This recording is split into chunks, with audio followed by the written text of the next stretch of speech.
What's up, boys and girls? This is vingin. Hope you're having a smashing day, and if you don't, then this video just might cheer you up. Today we're talking about the iPad mini 4, and this is my review of it. But first, it's time for my intro.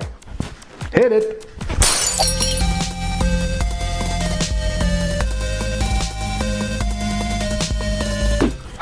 Okay, so the iPad mini 4. First, I want to go over it as usual as possible. I want to go over the design first of all. It's a very clean design. It's very compact compared to the regular sized iPad. Some people would claim that this is the way every iPad should look and feel. It's very light and it's very thin. It's about 6 millimeters thin, which is more thin than my iPhone even. It's wonderful to hold. It feels like a really thick piece of paper, extremely lightweight, and the compact size factor, I love it. I can just put it in my backpack and put it in really big pockets as well. Build quality overall, it's as usual. Build quality, it's always just top notch. Really like that. This is not really that much of a design, but I want to include the fingerprint sensor on the design, because today fingerprint sensors are kind of a part of the design. A lot of smartphones have it on the back, which, as you know, if you've seen my videos, I'm not a big fan of it. I like it to be in front, just below the screen, because it's very practical if you have it lying down on the desk or something and just want to open up without having to lift the entire thing. I don't know, maybe it's just something personal to me, but that's the way I prefer it. If we're talking about the screen, then it's absolutely breathtaking, in lack of a better word. It does not have true tone, which iPhone 8 has and the iPad Pro. It does have a laminated screen, which means that the screen doesn't feel like there's a glass in between you and the screen. It just feels like it's screen. Like when you're clicking on an app, you're actually clicking on the app. It's real good, and build quality is wonderful. It's real glass. Considering it still has a very high resolution, this actually has a much higher DPI than all the iPad, which is really good. If you're really into that, really like sharpness, then this is definitely the iPad to get. Cameras, 8 megapixels on the back.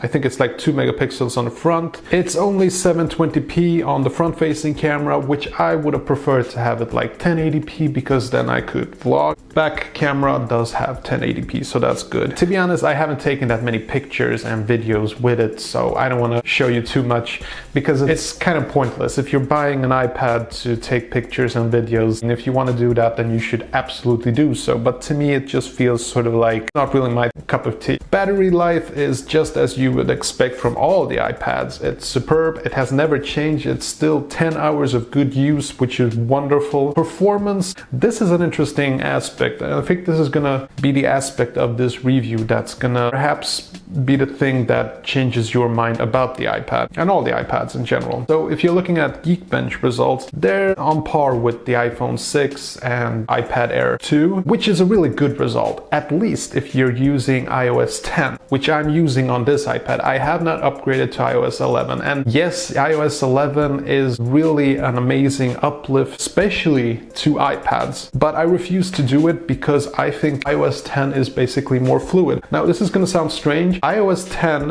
on this device is a much slower machine compared to my iPhone 7. It feels snappier than my iPhone 7, which has iOS 11. See what I'm getting at? This is actually amazing, where software is much more important than hardware. If you have the software to utilize the hardware, then that's everything. If we're talking about, you know, hardware performance, the supreme gaming experience, you should probably get something like the iPad Pro, even the iPad 2017 editions, which are faster beasts. If you're just looking for a clean use of regular app, using the regular Facebook apps and social media, just browsing the web, playing simple games. I played all sorts of advanced game on the iPad mini 4, but I just think that if you want like real supreme performance, then you should probably get something a bit faster. Everything else, I definitely say that this is adequate for your needs. Now, I can tell you what I use the iPad for. I use it for editing photos, the thumbnails for these videos, and it's perfect for that. I can sit on the bus, I can have all the performance I need. This one has 128 gigabytes. I have a ton of storage. It covers most of my needs, except the front-facing camera, which does not have 1080p. That would have been something. Overall, I would have to say that in general, general, I'm very pleased with the product. Best feature is the compact size, the weight,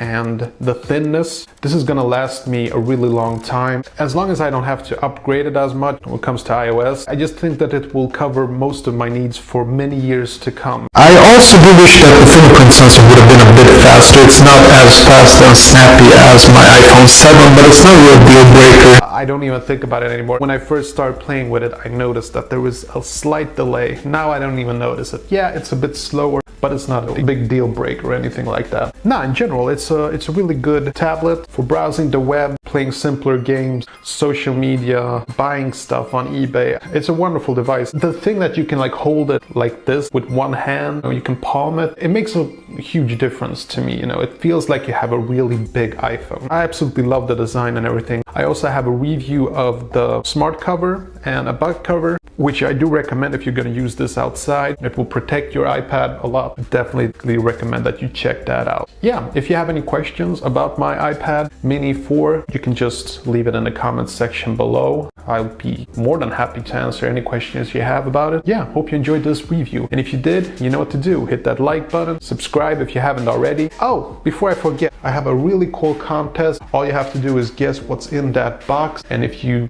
guess right, you get what's inside. There are clues in my channel. You can find a secret video link in one of my videos. You can look for that, or you can just flat out just guess. Just guess as how many times you want. Just put it in a comment below. Just guess what you think is in that box. If you guess right, you guess what's inside. Okay. Oh, before I forget, next week I have really cool videos coming up. You should definitely check that out. I'll see you later.